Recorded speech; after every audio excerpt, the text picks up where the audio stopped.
모든 것이 끝났다고 생각했던 그날, 저는 시어머니의 거실 소파에 앉아 있었습니다. 제 손에는 간 내린 따뜻한 커피가 들려 있었지만 그 온기는 제게 닿지 않았어요. 제 앞에는 시어머니와 동서가 앉아 방금 백화점에서 사온 명품 가방에 대해 이야기꽃을 피우고 있었죠. 저는 그 사람들에게 언제나 그저 투명인간이었습니다. 존재하지만 누구의 시선에도 담기지 않는 사람. 그들은 제가 배우지 못하고 가방끈이 짧다는 것을 이용해서 일부러 영어를 써서 제가 못 알아듣게 자기네들끼리 말하며 낄낄거리는데, 그럴 때마다 제가 느끼는 굴욕감은 저를 언제나 비참하게 만들었습니다. 그러다 동서 소라가 각각 끈 사과를 베어 물며 말했습니다. 시어머니는 제게 눈길 한 번 주지 않고 오직 동서를 향해 인자하게 웃고 계셨죠. 어머니, 이 사과 정말 다네요. 과즙이 달라요. 우리 소라 먹이려고 제일 좋은 걸로만 골라왔지. 많이 먹으렴. 저는 그저 고개를 숙인 채 커피잔만 내려다 보았습니다. 제 몫의 사과는 처음부터 없었습니다. 이 집에서 제 역할은 명확했으니까요. 보이지 않는 곳에서 집안을 돌보고 필요한 순간에만 나타나 굳은 일을 처리한 뒤 다시 그림자 속으로 사라지는 것. 저는 이 집안에서 식모나 다름없었습니다. 남편 선우 씨는 그런 저를 볼 때마다 가슴 아파했지만 제가 괜찮다고, 가족이 되어가는 과정일 뿐이라고 그를 안심시켰습니다. 사랑하는 그의 얼굴에 그늘이 지는 것을 볼 수 없었으니 말이지요. 저는 어릴 적 부모님을 모두 여의고 홀로 컸습니다. 그래서인지 가족이라는 울타리가 주는 안정감을 누구보다 간절히 원했는지도 모릅니다. 홀로 아파 서럽게 병원에 입원했을 때 병원에서 처음 만난 주치의로서 선우 씨는 제게 처음으로 완벽한 내 편이 되어준 사람이었고, 그의 따뜻 기대어 결혼을 결심했죠. 의사 아들이 당신 인생의 전부시라던 시어머니의 반대가 극심했고, 저랑 헤어지지 않으면 죽는 신용기라도 했지만 남편은 자신이 내린 결정에 눈 하나 깜짝하지 않았습니다. 저는 혜진 씨 아니면 평생 혼자 살고 아무도 보지 않을 거예요. 못난 것 같으니 여자 하나 때문에 인생을 망칠 줄도 모르고. 제 인생입니다. 어머니가 대신 살아주시는 거 아니잖아요. 그게 애미한테 할 소리냐? 네 마음대로 해라.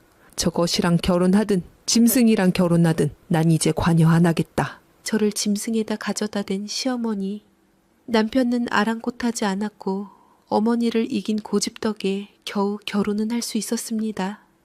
하지만 저희 결혼식에는 일가 친척 하나 없이 우리 둘만 하는 거나 마찬가지였고, 그저 남편의 동료만 몇 왔을 뿐이었던 조촐하고 초라한 결혼식이었습니다. 시부모님은 보란듯 시동생들 모두 다 참석하지 않았습니다. 하지만 남편만큼은 표정이 밝으며 제게 한방 미소를 띄워주었고, 저는 그걸로 고마움에 큰 위안을 삼았지요. 의사 남편이 굳이 나처럼 초라한 사람 때문에 이런 굴욕을 감수해야 하는 게 마냥 미안했기에 저는 그 사람을 위해서라면 목숨이라도 바칠 수 있노라고 다짐했습니다. 그렇게 남편과 저는 우리 둘만의 결혼식을 올렸고, 결혼식이었지만 남편에게 너무나도 미안했지요. 괜찮아. 우리가 행복하게 잘 살면 어머니도 이해해 주실 거야. 우리는 누구보다 잘 살 수 있어. 미안해요. 내가 더 많이 노력할게요. 당신이랑 당신 가족들을 위해서요. 저는 저를 선택해준 남편을 위해서 더 열심히 살기로 노력했습니다. 좀 더 최선을 다해서 열심히 살아야 나를 선택해준 남편에 대한 도리라고 생각을 했기 때문이었습니다. 그렇게 결혼을 하면 인정을 받을 수 있을 거라 생각이 들었습니다. 하지만 결혼은 끝이 아니라 시작이었습니다. 결혼하고서 시어머니는 느닷없이 찾아와 합가를 하자고 했고, 뜻밖의 망설이는 남편 앞에서 저는 눈치껏 합가를 하겠다고 말하는 수밖에는 없었습니다. 미우나 고우나 남편의 핏줄이고 훌륭하게 키워주셨던 분이었기 때문이었지요. 하지만 고마웠던 제 맘과는 달리 시어머니에게 저는 고아라는 꼬리표가 달린 아들의 인생에 끼어든 불청객일 뿐이었어요. 사돈이 의사 집안인 동서 소라와는 시작 전부터 달랐습니다. 소라는 시댁에 올 때마다 귀한 손님 대접을 받았고 저는 부엌을 벗어날 수 없는 사람이었죠. 주말마다 시댁에 불려가 온 집안 대청소를 하고 명절에는 허리 한번 펴지 못한 채 전을 붙여야 했습니다. 그들이 거실에서 웃고 떠드는 소리를 들으며 기름 냄새 속에서 묵묵히 제 할 일을 할 뿐이었죠. 그래도 괜찮다고 스스로를 다독였습니다. 언젠가는 저의 진심을 알아줄 거라고, 저도 이 집안의 진짜 가족으로 인정받는 날이 올 거라고 믿었습니다. 시간이 약이라 생각했지요. 그리고 제게도 희망이 찾아왔어요. 저희 부부에게 아기가 찾아온 겁니다. 임신 소식을 처음 알렸을 때 저는 조금은 기대했습니다. 뱃속의 아이가 이 차가운 관계를 녹여줄 따뜻한 연결고리가 되어주지 않을까 하고요. 하지만 시어머니의 반응을 보고 그 기대는 산산조각 났습니다. 시어머니는 제 배를 한번 훑어보시더니 경멸이 섞인 목소리로 말씀하셨죠. 근본도 모르는 애가 우리 집 귀한 핏줄을 품었다니 어디 가서 자랑도 못하겠구나. 그 한마디가 제 심장에 비수처럼 박혔습니다. 아이는 축복이 아니라 또 다른 멸시의 이유가 될 뿐이었습니다.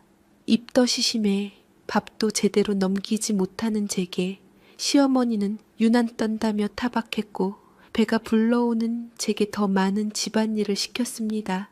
아이를 위해서라도 움직여야 건강하다는 이유를 대면서요.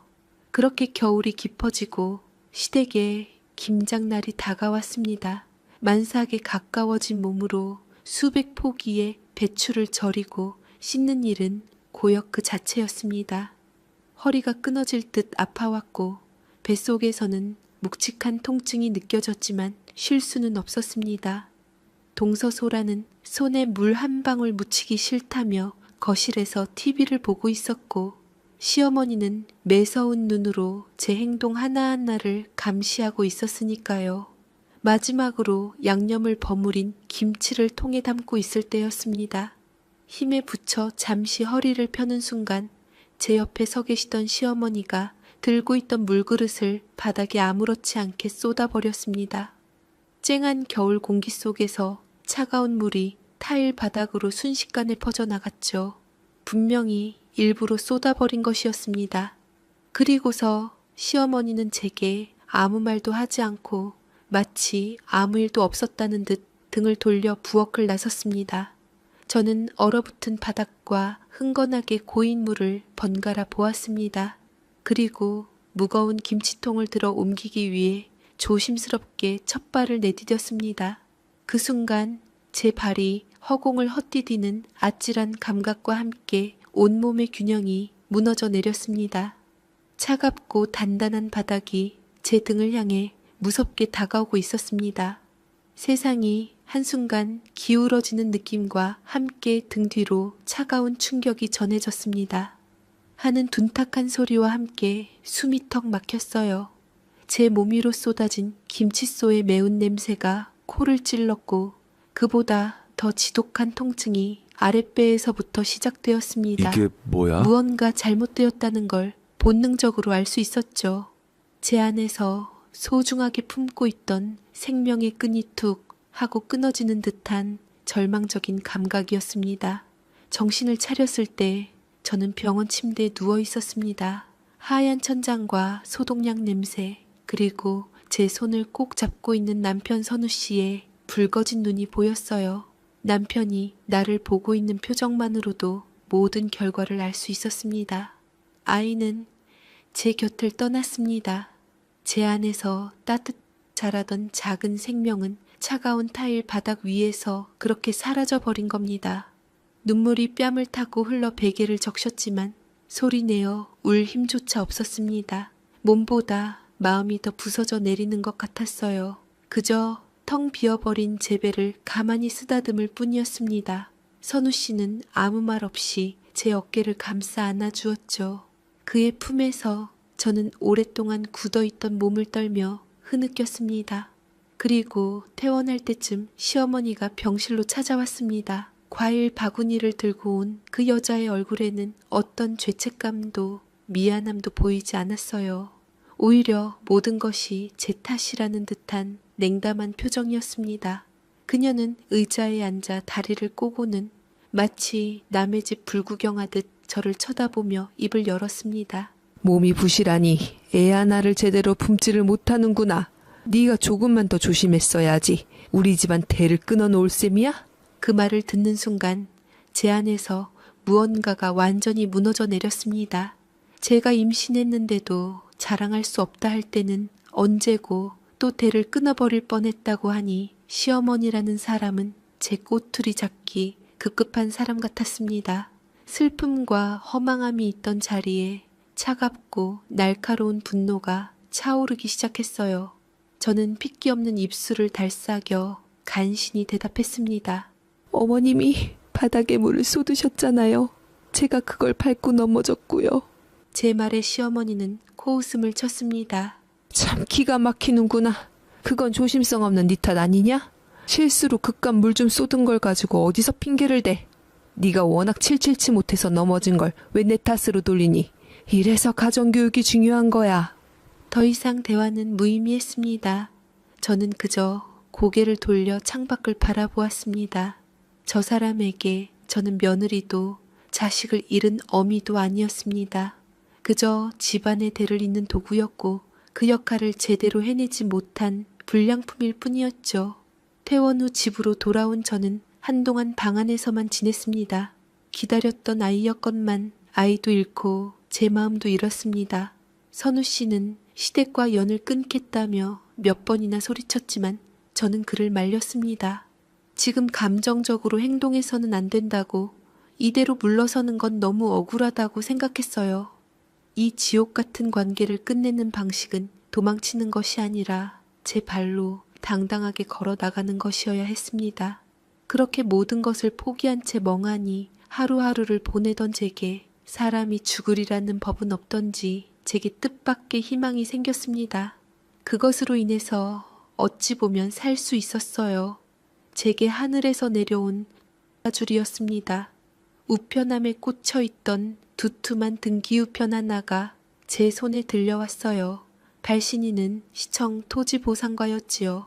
토지보상과가 무슨 일로 내게 등기우편을 보냈을까 싶어서 무심코 봉투를 뜯은 제 눈에 들어온 것은 토지보상 및 재개발 확정 통지서라는 글자였습니다. 가만 보니 그것은 돌아가신 부모님이 제게 남겨주신 유일한 유산이었습니다. 서울 변두리에 있던 작은 땅, 존재조차 잊고 있었던 그 땅이 신도시 개발 계획에 포함되면서 제게 상상조차 할 수 없는 거대한 보상금이 책정되었다는 내용이었죠. 저는 통지서를 든 채 그 자리에 한참을 서 있었습니다. 손이 미세하게 떨려왔어요. 이것은 어쩌면 단순한 돈이 아니라 제게 사람답게 살라고 온 기회였습니다. 부모님이 하늘에서 저를 가엾게 여겨 내려주신 기회이자 제게 닥친 불행에 맞서 싸울 수 있는 무기였습니다. 짓밟히고 무시당하며 살아온 제 인생을 통째로 뒤바꿀 수 있는 단 한 번의 기회. 그날 밤 저는 잠든 선우 씨의 얼굴을 가만히 내려다 보았습니다. 이 사람이 언제까지 내 편이 되어줄까?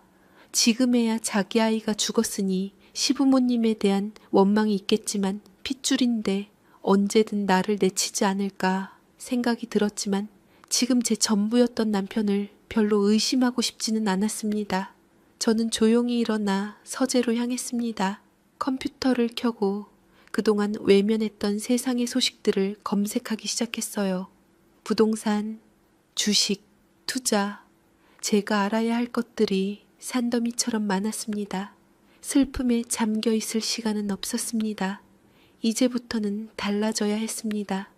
더 이상 그림자처럼 살지 않을 겁니다. 저를 멸시하고 제 아이까지 앗아간 그들에게 제가 어떤 사람인지 똑똑히 보여줄 시간이었습니다. 통지서에 적힌 액수를 다시 한번 확인하며 저는 차갑게 식어버린 심장으로 다짐했습니다. 이것은 복수의 시작이라고, 가장 우아하고 가장 철저한 복수의 서막이었습니다. 제 눈에서는 더 이상 눈물이 흐르지 않았습니다. 대신 차가운 결의가 그 자리를 채우고 있었죠. 그날 이후 저는 완전히 다른 사람이 되었습니다. 슬픔을 억지로 밀어내자 그 자리에 단단한 얼음벽이 세워졌어요. 제 안의 모든 감정을 그 벽 뒤에 가두고 오직 하나의 목표만을 생각했습니다. 가장 먼저 한 일은 남편 선우 씨에게 모든 것을 털어놓는 것이었습니다.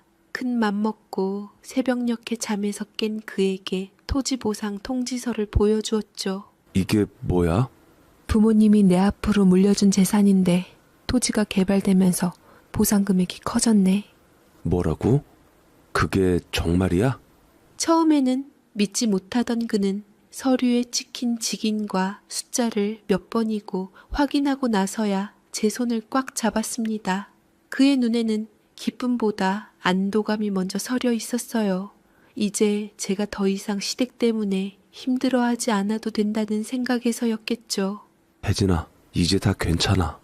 우리 이 돈으로 아무도 없는 곳에 가서 새로 시작하자. 남편은 제가 그동안 많이 안쓰러웠던지 이 돈으로 분가해서 멀리 떠나서 살자 했습니다만 저는 고개를 저었습니다. 도망치는 것은 제 복수의 방식이 아니었습니다.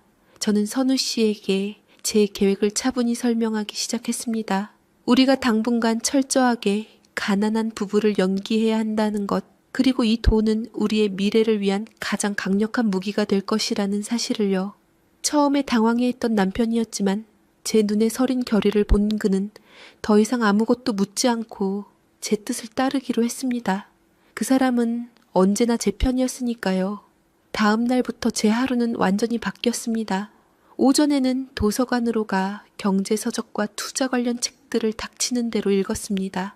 간호사로 일하며 익혔던 집중력과 암기력이 큰 도움이 되었어요. 오후에는 최고 실력의 자산관리 전문가를 수소문해 비밀리에 만났습니다. 처음에는 저를 평범한 주부로 보고 미심쩍어 하던 그도 제가 제시한 자금의 규모와 명확한 목표를 듣고는 눈빛을 바꾸더군요. 그렇게 제 돈은 부동산, 안전자산, 그리고 미래 가치가 있는 기술주에 나뉘어 조용히 하지만 무섭게 몸집을 불려나가기 시작했습니다. 저는 매일 밤 노트북 화면에 떠오르는 자산 현황 그래프를 보며 잠이 들었습니다. 숫자가 늘어날수록 제 마음속 얼음벽은 더욱 두꺼워졌죠. 겉으로는 아무 일도 없는 듯 행동했습니다. 시댁에 갈 때면 일부러 낡고 색 바랜 옷을 골라 입었고 시어머니의 구박에도 예전처럼 순종적인 며느리인 척 고개를 숙였습니다. 동서소라는 그런 저를 보며 대놓고 비웃었죠. 형님은 아직도 정신 못 차렸나 봐요? 그 꼴로 어딜 다녀? 우리 집안 망신시키지 말고 집안이나 좀 있지. 저는 속으로 웃으며 그 모욕을 전부 삼켰습니다. 지금은 때가 아니었습니다. 완벽한 무대를 만들기 위해서는 시간이 필요했으니까요. 그러는 동안 남편 선우 씨는 제 계획에 따라 병원에 사표를 냈습니다. 그리고 제 돈으로 강남의 가장 좋은 자리에 개인 병원을 개원했죠. 물론 시댁에는 선배에게 거액의 빚을 지고 은행 대출까지 받아 겨우 차렸다고 둘러댔습니다. 시어머니는 혀를 차며 내 능력으로 될 턱이 있나. 다 빚이지라며 비아냥거렸지만 아들이 페이닥터 신세를 면했다는 사실에는 내심 만족하는 눈치였습니다. 병원은 개원하자마자 입소문을 타기 시작했습니다. 최고의 장비와 실력 있는 직원들, 그리고 무엇보다 환자를 진심으로 대하는 선우 씨의 태도 덕분이었죠. 하지만 저희는 여전히 시댁 앞에서 빚에 허덕이는 부부 연기를 멈추지 않았습니다. 시어머니가 생활비를 요구하면 대출이자 갚기도 벅차다며 돈 몇 푼을 겨우 쥐어드렸고 동서가 명품 가방을 자랑할 때면 부럽다는 표정으로 감탄사를 연발했습니다.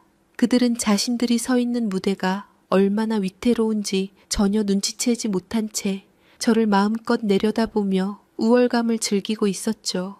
복수를 위한 설계는 차근차근 진행되었습니다. 저는 돈으로 사람을 샀습니다. 정확히는 정보를 샀죠. 업계 최고라 불리는 흥신소를 고용해 시어머니와 동서소라의 모든 것을 파헤치기 시작했습니다. 그들의 재산 상태, 인간관계, 숨기고 싶은 비밀까지 돈의 힘은 생각보다 강력했습니다. 얼마 지나지 않아 제 책상 위에는 그들의 약점이 담긴 두툼한 파일들이 쌓여갔습니다. 파일을 한 장 한 장 넘길 때마다 제 입에는 차가운 미소가 번졌습니다. 시어머니가 사교계에서 체면을 유지하기 위해 무리하게 빚을 내고 있다는 사실, 동서소라가 병원에서 제약회사로부터 거액의 리베이트를 받고 있다는 증거까지 그들은 스스로 무덤을 파고 있었던 겁니다. 저는 그 파일들을 서재 깊숙한 금고에 넣어두었습니다. 아직은 칼을 뽑을 때가 아니었습니다. 사냥감이 가장 방심하고 가장 행복하다고 느끼는 순간에 정확히 심장을 꿰뚫어야 진정한 복수라고 생각했으니까요. 저는 그날을 위해 가면 뒤에서 조용히 칼을 갈고 있었습니다. 그들이 제게 주었던 절망의 무게만큼, 아니 그보다 훨씬 더 무거운 대가를 치르게 될 그날을 기다리면서요. 시간은 제 편이었습니다. 저는 조급해하지 않았어요. 사냥감을 몰 때 가장 중요한 것은 섣불리 모습을 드러내지 않는 것이니까요. 저는 여전히 그림자 며느리로서의 역할을 충실히 수행하며 그들의 가장 약한 고리가 드러나기를 기다렸습니다. 그리고 그 첫 번째 목표는 동서소라가 되었습니다. 소라는 언제나 반짝이는 것들을 사랑했습니다. 최신 명품 가방, 한정판 구두, 그리고 사람들의 부러움 섞인 시선까지. 그녀의 허영심은 스스로를 지탱하는 기둥이자 동시에 가장 치명적인 약점이었습니다. 저는 그 기둥을 가장 먼저 무너뜨리기로 마음먹었죠. 제가 고용한 흥신소에서 넘겨받은 파일에는 소라가 특정 제약회사로부터 수년간 리베이트를 받아온 내역이 빼곡히 적혀 있었습니다. 날짜, 장소, 금액, 심지어 주고받은 사람의 이름까지 완벽한 증거였죠. 저는 그 자료들을 익명의 제보 형식으로 정리해 국세청에 보냈습니다. 우체통에 서류 봉투를 넣는 순간 제 손끝은 차갑게 식어 있었지만 마음은 이상할 정도로 평온했습니다. 이것은 시작일 뿐이었으니까요. 거기다 얼마 지나지 않아 시댁에 첫 번째 폭풍이 몰아쳤습니다. 주말 저녁 시댁에 모여 식사를 하던 중이었어요. 솔에게 걸려온 한 통의 전화가 그 시작을 알렸죠. 전화를 받던 그녀의 얼굴이 새하얗게 질려갔습니다. 수화기를 든 손이 덜덜 떨리는 것이 제 눈에도 선명하게 보였습니다. 세무조사라니요. 그게 무슨 말씀이세요? 그 여자의 외침에 식탁에는 정적이 흘렀습니다. 시어머니는 걱정스러운 얼굴로 무슨 일이냐고 물었고 소라는 거의 울먹이며 자초지종을 설명했습니다. 누군가 자신을 악의적으로 신고한 것 같다고. 이건 분명한 음해라고 소리쳤죠. 저는 말없이 국을 뜨며 그 모습을 지켜보았습니다. 제 심장은 조금도 뛰지 않았습니다. 그날 이후 소라는 완전히 무너져 내렸습니다. 매일같이 세무서에 불려다니며 조사를 받았고 병원 내에서도 소문이 퍼져 입지가 위태로워졌습니다. 화려했던 그녀의 얼굴에는 수심이 가득했고 온몸을 휘감던 명품들은 자취를 감췄습니다. 동시에 저는 두 번째 계획을 실행해 옮겼습니다. 시어머니 화영 여사님은 사교계에서의 체면과 영향력을 목숨처럼 여기는 분이셨죠. 특히 제게에서 막강한 영향력을 가진 윤 회장 사모님의 눈에 들기 위해 온갖 노력을 기울이고 있다는 정보를 입수했습니다. 저는 시어머니보다 한 발 앞서 움직였습니다. 윤 회장 사모님이 자주 가는 갤러리, 다니는 필라테스 센터, 후원하는 자선단체, 저는 그 모든 곳에 자연스럽게 스며들었습니다. 거액의 작품을 구매하고 통큰 기부금을 내놓으며 신흥자산가의 이미지를 만들었죠. 저의 정체를 모르는 윤 회장 사모님은 제게 큰 호감을 보였고 우리는 금세 가까워졌습니다. 결정적인 날은 한 자선 파티에서였습니다. 시어머니는 윤 회장 사모님께 인사라도 한번 건네보려 애쓰고 있었지만 사모님은 이미 제 옆에서 저와 담소를 나누고 있었죠. 저를 발견한 시어머니의 얼굴이 굳어지는 것을 똑똑히 보았습니다. 그녀가 제게 다가와 어색하게 말을 걸었을 때 윤 회장 사모님이 의아한 표정으로 물었습니다. 어머, 김이사. 이분은 누구신데 아는 척을 하시지? 저는 시어머니를 향해 희미하게 웃으며 대답했습니다. 아, 제 시어머니세요. 전 두 분 친하신 줄 알았는데 의외로 잘 모르시는 사이인가 봐요? 그 순간 시어머니의 얼굴에서 핏기가 사라지는 것을 보았습니다. 사교계의 여왕 앞에서 자신이 그토록 무시하던 며느리에게 완벽하게 체면을 구긴 겁니다. 그날 이후 시어머니는 한동안 어떤 모임에도 얼굴을 비추지 못했습니다. 집안의 두 기둥이었던 시어머니와 동서가 동시에 흔들리자 시댁에는 눈에 띄는 균열이 생기기 시작했습니다. 소라는 세무조사 벌금을 막기 위해 돈이 필요했고 시어머니는 망가진 체면을 회복하기 위해 돈이 필요했습니다. 그들의 다급한 시선은 자연스럽게 한 곳으로 향했죠. 바로 빚을 내서 병원을 개원했지만 그래도 의사인 제 남편 선우 씨에게로 말입니다. 어느 날 저녁 소라가 시동생과 함께 저희 집으로 찾아왔습니다. 다짜고짜 돈을 빌려달라고 하더군요. 형님네 병원에서 돈 좀 융통해 주세요. 저 정말 급한 돈이 필요해요. 가족끼리 이 정도는 도와줄 수 있는 거 아니에요? 그렇게 소리쳤습니다. 저는 옆에서 가만히 듣고만 있었습니다. 그들이 발버둥 칠수록 제가 짜놓은 거미줄은 더욱 촘촘하게 그들을 올가매고 있었습니다. 이제 그들은 스스로 제 발밑으로 걸어 들어오고 있었습니다. 동서소라의 절박한 요구에 남편 선우 씨는 곤란한 표정을 지으며 대답했습니다. 물론 그건 역시 우리의 계산된 연기였죠. 재수 씨, 우리도 은행 빚 갚느라 여유가 없어. 미안해요. 돌아온 냉정한 거절에 소라의 얼굴은 분노로 일그러졌습니다. 그녀는 제가 남편을 조종하고 있다고 생각하는 듯 날카로운 눈으로 저를 쏘아 보았죠. 하지만 지금의 저는 예전처럼 그 시선을 피하지 않았습니다. 저는 그저 찻잔을 들어 조용히 차를 마실 뿐이었습니다. 제 평온한 태도가 그녀를 더욱 미치게 만들었을 겁니다. 그들이 돌아가고 며칠 뒤 저는 마지막 카드를 꺼내 들었습니다. 시동생이 연루된 의료사고, 사실 그것은 단순한 사고가 아니었습니다. 명백한 과실이었고 병원 측에서는 그 사실을 조직적으로 은폐하려 하고 있었죠. 저는 과거 간호사로 일하며 맺었던 인연들을 조용히 움직였습니다. 제가 가진 돈은 사람의 마음뿐만 아니라 굳게 닫힌 입도 열게 하는 힘이 있었습니다. 결정적인 증거는 한 동료 간호사의 양심 선언을 통해 세상에 드러났습니다. 저는 그녀에게 새로운 삶을 시작할 수 있는 충분한 보상과 법적인 보호를 약속했습니다. 언론은 기다렸다는 듯이 이 사건을 대서특필했고 시동생과 병원은 순식간에 여론의 십자포화를 맞았습니다. 이제 시댁은 그야말로 사면촉에 몰렸습니다. 동서소라는 세무조사로, 시동생은 의료소송으로 사회적 생명이 끊길 위기에 처한 겁니다. 그들이 믿었던 소라의 빵빵한 친정마저 등을 돌렸습니다.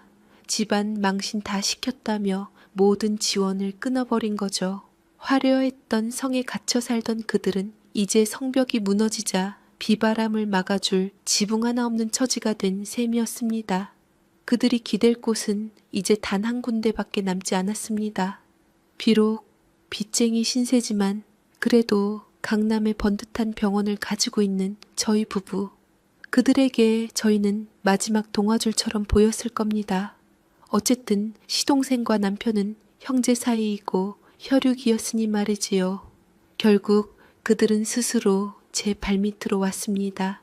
어느 추운 겨울날 저녁 초인종 소리에 문을 열자 그곳에는 시어머니와 동서소라가 서 있었습니다. 그들의 등 뒤로는 고개를 푹 숙인 시동생의 모습도 보였죠. 그들은 마치 약속이라도 한 듯 차가운 복도 바닥에 그대로 무릎을 꿇었습니다.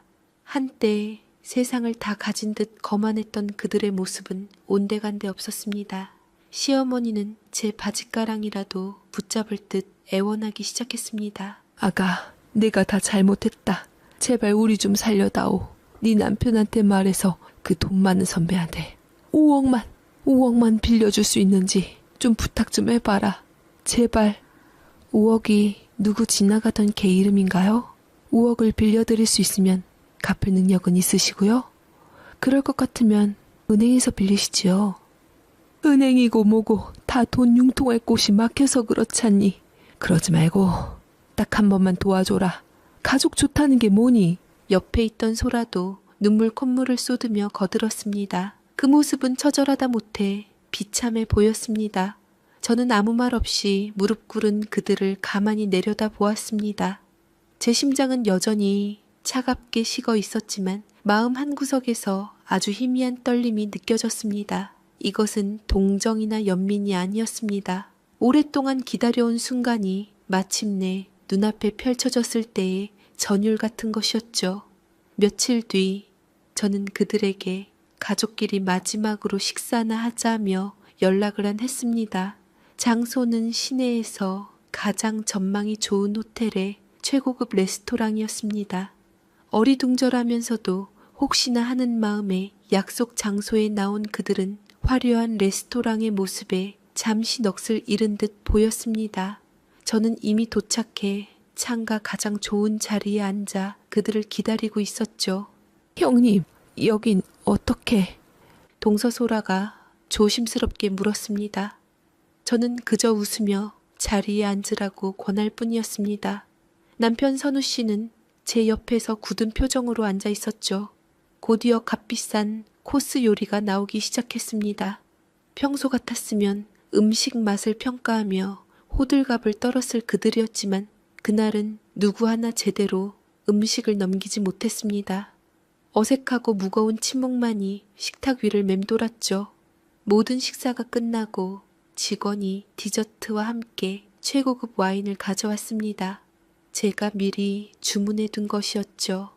붉은 와인이 맑은 크리스털 잔에 채워지는 것을 보며 저는 드디어 입을 열었습니다. 어머님, 지난번에 돈 빌려줄 사람 찾아보셨어요? 제 질문에 시어머니는 고개를 숙인 채 아무 말도 하지 못했습니다. 저는 그런 그녀를 보며 잔을 들어 올렸습니다. 찾기 힘드셨을 거예요. 애초에 선우 씨에겐 그런 돈 많은 동료 같은 건 없었으니까요. 제 말에 모두의 시선이 제게로 향했습니다. 남편 선우 씨는 제 손 위에 자신의 손을 가만히 폭에 얹었습니다. 저는 그의 손을 한번 꽉 쥐어주고는 말을 이었습니다. 병원 개원할 때 쓴 돈, 선배한테 빌린 것도 아니고 은행 대출을 받은 것도 아니에요. 저는 잠시 말을 멈추고 테이블 위에 놓아두었던 서류 가방을 열었습니다. 그리고 그 안에서 서류 뭉치 몇 개를 꺼내 테이블 위로 밀어 놓았죠. 등기부 등본, 주식계좌 장호 증명서, 그리고 제가 그동안 사들인 여러 개의 상업용 건물 목록이었습니다. 그 돈 많은 선배가 바로 저예요, 어머님. 그 순간 식탁 위의 모든 공기가 얼어붙는 것 같았습니다. 시어머니와 동서, 시동생은 믿을 수 없다는 표정으로 서류와 제 얼굴을 번갈아 쳐다보았습니다. 그들의 눈동자가 심하게 흔들리고 있었죠. 특히 동서 소라의 얼굴은 하얗게 질리다 못해 파랗게 변해 있었습니다. 자신이 그토록 무시하고 경멸했던 근본 없는 형님이 사실은 자신이 감히 넘볼 수도 없는 거대한 부를 가진 사람이었다는 사실을 마주한 충격이었을 겁니다. 시어머니가 떨리는 목소리로 간신히 물었습니다. 이게 다 뭐냐? 네가 어떻게 이렇게 큰 돈을? 부모님이 남겨주신 거예요. 어머님이 그토록 무시하시던 제 근본이 되어주신 분들이요. 저는 와인잔을 들어 한 모금 마셨습니다. 쌉쌀한 와인이 목을 타고 넘어가는 느낌이 나쁘지 않았습니다. 저는 자리에서 일어나 창가로 걸어갔습니다. 화려한 도시의 야경이 발 아래로 펼쳐져 있었죠. 시어머니의 얼굴에선 어쩔 줄 모르는 당혹감과 아주 작은 희망이 보였지만 저는 그 희망의 틈을 주지 않고 제가 그동안 마음에 품었던 도끼를 뿜었습니다. 제가 아이를 잃고 병실에 누워있을 때 어머님은 제게 몸이 부실해서 애 하나 못 지켰다고 하셨죠. 동서는 그런 저를 보며 꼴 좋다고 비웃었고요. 저는 그날 결심했어요. 두 분이 가장 중요하게 생각하는 것들, 돈, 명예, 체면, 그 모든 것을 제 발 아래 무릎 꿇게 만들겠다고요. 저는 천천히 그들을 향해 돌아섰습니다. 이제 그들의 눈에는 두려움이 가득했습니다. 이제 게임 시작이에요. 제가 그동안 당했던 모든 수모와 고통을 이제부터 두 분이 고스란히 돌려받을 차례입니다. 그렇게 제 선전포고나 다름없는 말이 끝나자마자 시어머니가 갑자기 가슴을 부여잡으며 의자에서 쓰러졌습니다. 시동생과 소라가 비명을 지르며 그녀에게 달려갔고 레스토랑은 순식간에 아수라장이 되었죠. 저는 그 모든 소란을 뒤로한 채 그저 무표정하게 발밑에 야경을 내려다볼 뿐이었습니다. 화려하게 반짝이는 도시의 불빛들이 마치 제 복수의 성공을 축하해주는 축포처럼 느껴졌습니다. 최후의 만찬은 그렇게 끝이 났습니다. 그날 레스토랑에서의 소동 이후 저는 더 이상 망설이지 않았습니다. 오랫동안 갈아온 칼을 뽑아들었을 뿐 휘두르는 데에는 어떤 자비도 없었습니다. 시어머니는 충격으로 쓰러져 병원에 입원했지만 저는 병문안 한번 가지 않았습니다. 대신 변호사를 통해 제가 가진 모든 힘을 움직이기 시작했죠. 가장 먼저 시동생 부부가 살던 고급 아파트에 가압류가 들어갔습니다. 의료사고 피해자 측과의 합의는 지지부진했고 소송 비용은 눈덩이처럼 불어났습니다. 제가 뒤에서 피해자 측 변호인단에게 최고의 로펌을 붙여주었기 때문이죠. 결국 그들은 버티지 못하고 집을 팔아 합의금을 마련해야 했습니다. 하루아침에 강남의 호화로운 아파트에서 쫓겨나 도시 외곽의 낡은 빌라 월세방으로 거처를 옮겨야 했죠. 동서소라는 세무조사 결과 거액의 추징금을 부과받았습니다. 그녀가 가진 명품 가방과 보석들은 모두 압류되었고 의사 면허마저 정지될 위기에 처했습니다. 한때 화려하게 빛나던 그녀는 이제 아무것도 가진 것 없는 초라한 신세가 되었습니다. 시어머니의 상황도 다르지 않았습니다. 시어머니가 사교계의 체면을 유지하기 위해 끌어다 쓴 빚들이 한꺼번에 터져 나왔습니다. 채권자들은 벌떼처럼 달려들었고 결국 평생을 자부심으로 여기며 살아온 평창동의 저택이 경매에 넘어갔습니다. 모든 것을 잃은 시어머니는 퇴원 후 갈 곳이 없어 시동생 부부가 사는 좁은 빌라 방 한 칸에 몸을 의탁해야 했습니다. 저는 그 모든 과정을 멀리서 아주 조용히 지켜보았습니다. 제가 부탁한 심부름꾼은 매일같이 그들의 비참한 일상을 사진과 함께 보고해왔습니다. 명품 옷 대신 낡은 시장 옷을 입고 고급 레스토랑 대신 줄 서서 먹는 국밥집에서 끼니를 때우는 그들의 모습, 사진 속 그들의 얼굴에는 과거의 오만함 대신 삶에 지친 피로와 절망만이 가득했습니다. 그것을 보고 저는 통쾌함과 카타르시스가 느껴졌고 이게 복수의 참맛이구나 싶었지요. 더불어 돈에 대한 권력을 새삼 깨닫게 되었습니다. 하지만 남편에게는 그 사람들이 피를 나눈 가족이었지요. 남편 선우 씨는 그런 저를 보며 불안해하다가 이내 걱정스러운 눈빛을 보냈습니다. 혜진아, 이제 어머니랑 재수 씨한테 이쯤만면 되지 않았을까? 그럴 때마다 저는 아무 대답도 하지 않았습니다. 아직 끝나지 않았으니까요. 그들이 제게 주었던 고통의 깊이를 생각하면 이 정도는 시작에 불과했습니다. 저는 그들이 스스로의 힘으로는 절대 다시 일어설 수 없는 가장 깊은 나라까지 떨어지기를 바랐습니다. 어느 날 오후 저는 차를 몰아 그들이 사는 동네로 가보았습니다. 좁은 골목길에 차를 세우고 한참을 기다리자 익숙한 인형 2개가 나타났습니다. 시동생과 동서소라였습니다. 그들은 근처 공사장에서 막노동이라도 하는지 안전모를 쓰고 작업복을 입은 채 터덜터덜 걸어오고 있었습니다. 잠시 후 편의점 앞에서 두 사람은 컵라면 하나를 두고 싸우기 시작했습니다. 서로 먼저 먹겠다며 혹은 국물이 적다며 삿대질을 하고 고성을 질렀죠.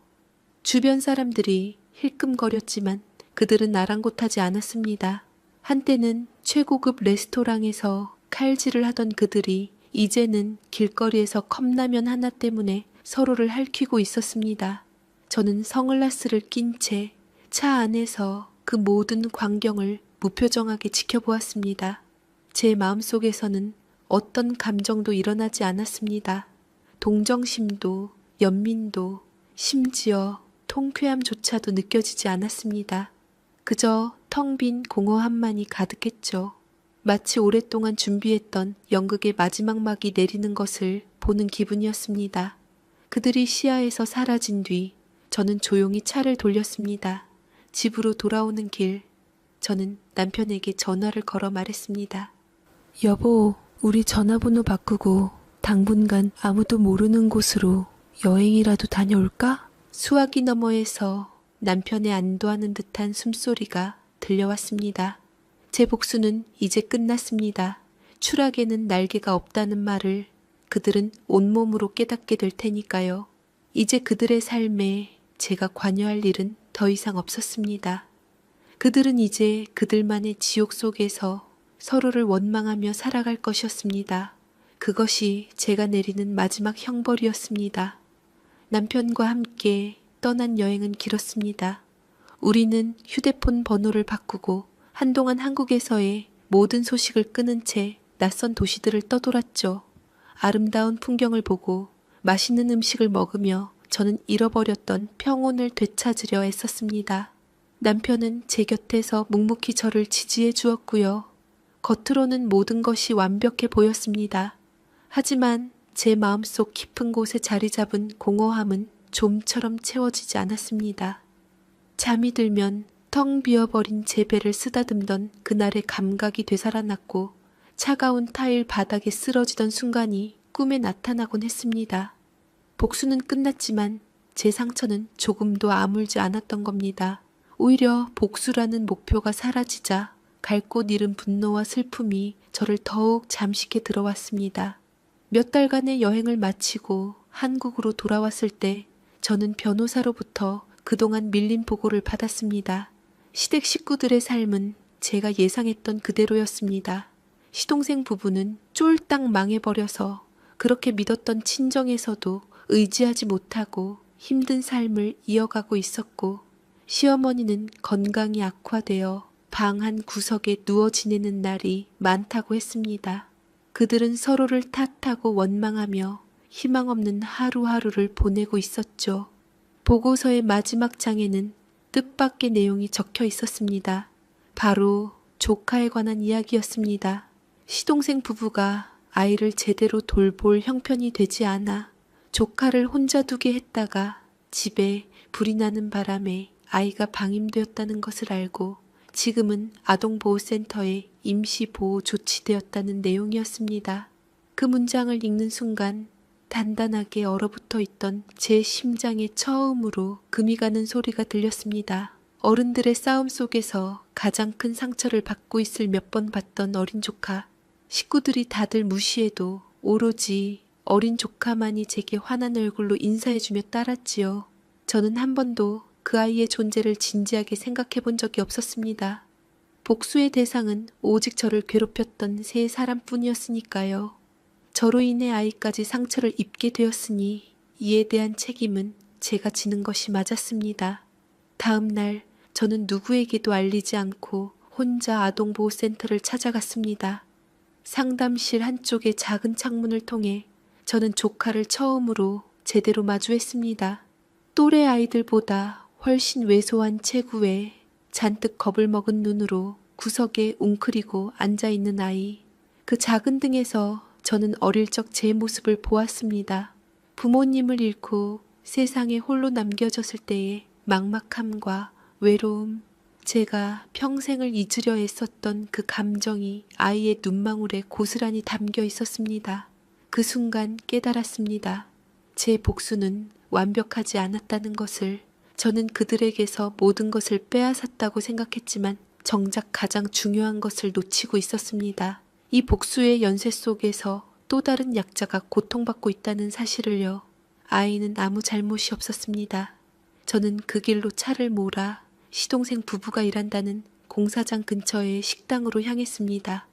점심시간이 되자 흙먼지를 뒤집어 쓴 인부들 사이로 익숙한 얼굴들이 보였습니다. 밥값 낼 돈도 없어 주인 눈치를 보며 멀찍이 서 있는 시동생과 동서소라. 저는 그들 앞으로 천천히 걸어갔습니다. 저를 발견한 두 사람의 얼굴에는 경악과 두려움이 스쳐 지나갔습니다. 그들은 제가 또 무슨 짓을 하러 온 것인지 겁을 먹은 듯 뒷걸음질 쳤죠. 저는 아무 말 없이 그들을 바라보았습니다. 그리고 가방에서 서류 한 장을 꺼내 그들 앞에 낡은 식탁 위에 올려놓았습니다. 돈 봉투가 아니었습니다. 그것은 계약서였습니다. 두 사람의 아이 제가 데려오겠습니다. 제 말에 소라의 눈이 커졌습니다. 그녀는 무언가 말하려 했지만 목소리가 나오지 않는 듯 입술만 달싹였습니다. 대신 조건이 있습니다. 이 계약서에 적힌 대로 제가 지시하는 삶을 사셔야 할 겁니다. 두 분이 아이를 다시 품에 안을 자격이 있다는 걸 스스로 증명해 보이세요. 이건 동정이나 용서가 아닙니다. 당신들 아이에게 주는 마지막 기회이자 내가 주는 벌이에요. 그들은 말없이 계약서를 내려다 보았습니다. 그 위에는 앞으로 그들이 해야 할 일들이 빼곡하게 적혀 있었죠. 그것은 제기가 아닌 철저한 갱생을 위한 프로그램이었습니다. 저는 그들이 흘린 눈물이 악어의 눈물일지라도 상관없었습니다.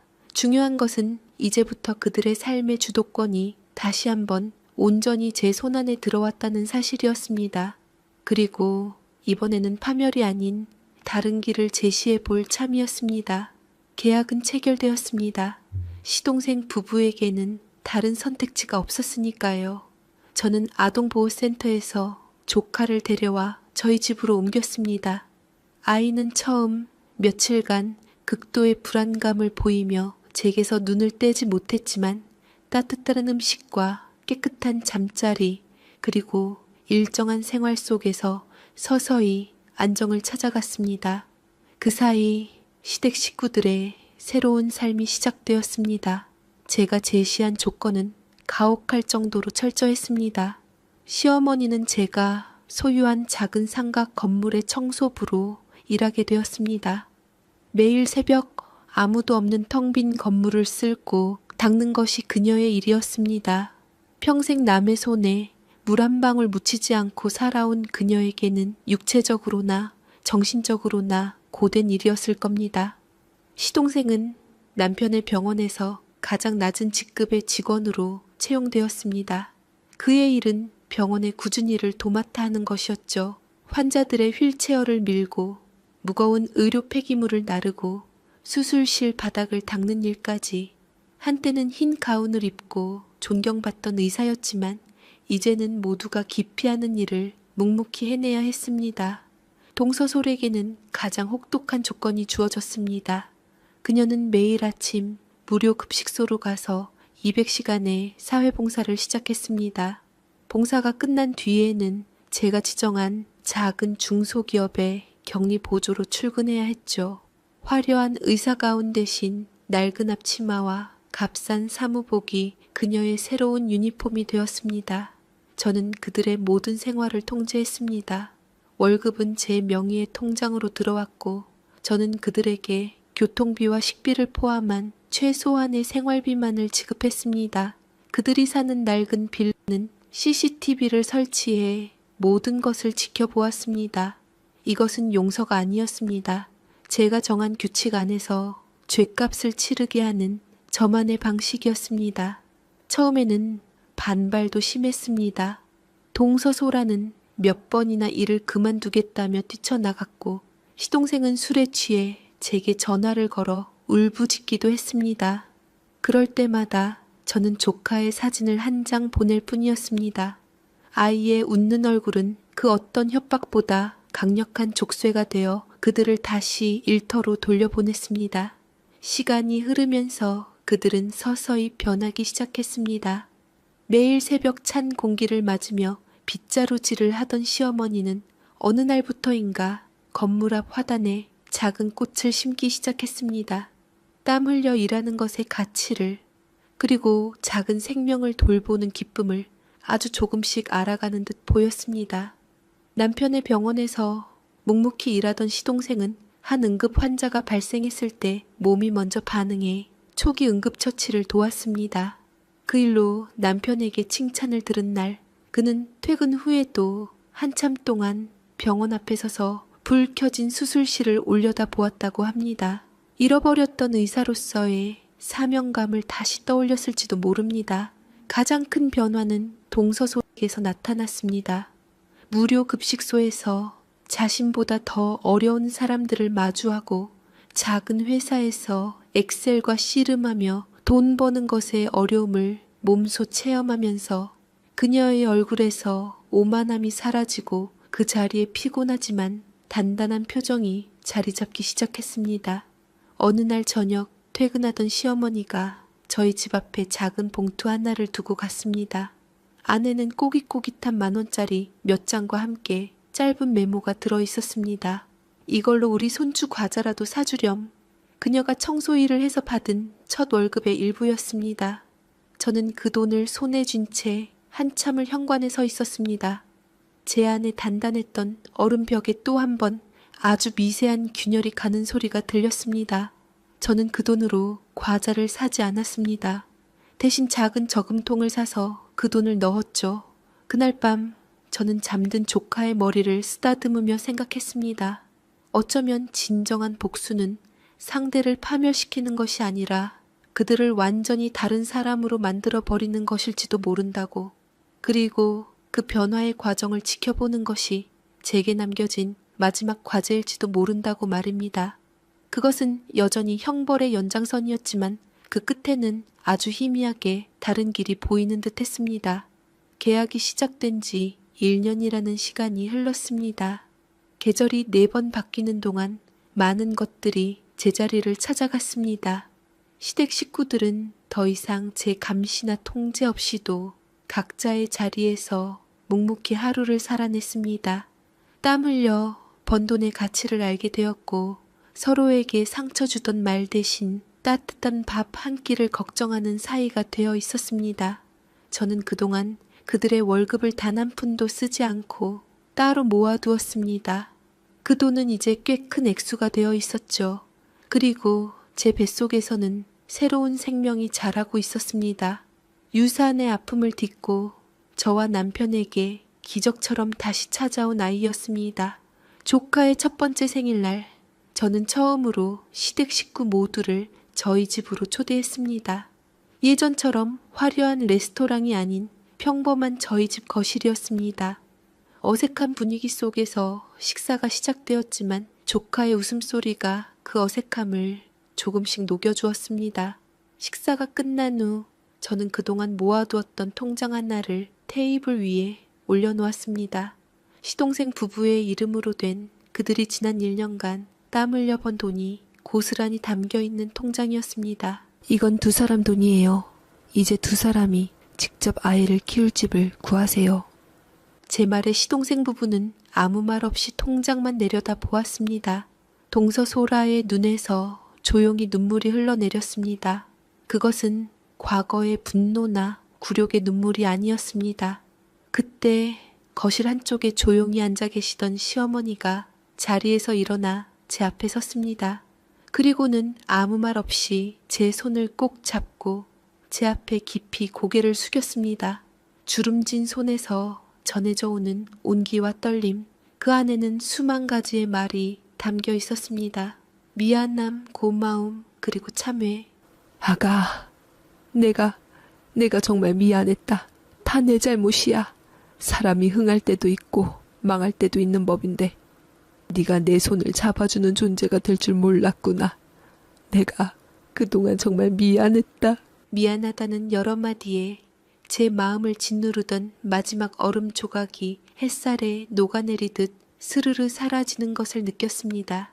길고 길었던 제 복수는 바로 그 순간에야 비로소 완전하게 끝이 났습니다. 몇 달 뒤 저는 건강한 아들을 낳았습니다. 시어머니는 산후조리를 도맡아 주셨고 동서소라는 틈만 나면 조카의 손을 잡고 찾아와 아이 기저귀를 갈아주었습니다. 시동생은 남편의 병원에서 다시 의사로서의 삶을 시작할 기회를 얻었고 이제는 누구보다 성실한 의사가 되어 있었습니다. 어느 주말 오후 저희 집 거실에는 두 아이의 웃음소리가 가득했습니다. 남편과 시동생은 아이들과 함께 장난을 치고 있었고 부엌에서는 시어머니와 동서소라가 함께 저녁을 준비하고 있었죠. 저는 소파에 앉아 그 모든 풍경을 가만히 바라보았습니다. 이것이 제가 그토록 원했던 가족의 모습일까? 피로 맺어졌지만 서로에게 깊은 상처를 주고받았던 우리. 어쩌면 우리는 가장 혹독한 방식으로 서로를 이해하고 가장 아픈 방식으로 진짜 가족이 되어가는 중인지도 모릅니다. 창밖으로 따뜻한 저녁 노을이 지고 있었습니다. 저는 제 옆에 앉은 남편의 어깨에 조용히 기댔습니다. 복수의 끝은 파멸이 아니었습니다. 모든 것을 무너뜨린 잿더미 위에서 아주 작은 희망의 싹을 틔우는 것이었습니다. 저는 더 이상 그림자 며느리가 아닙니다. 그렇다고 복수의 화신도 아니죠. 저는 이제 한 아이의 엄마이자 한 남자의 아내, 그리고 상처를 딛고 새로 태어난 이 기묘한 가족의 중심에 서 있는 그냥 나 자신이었습니다.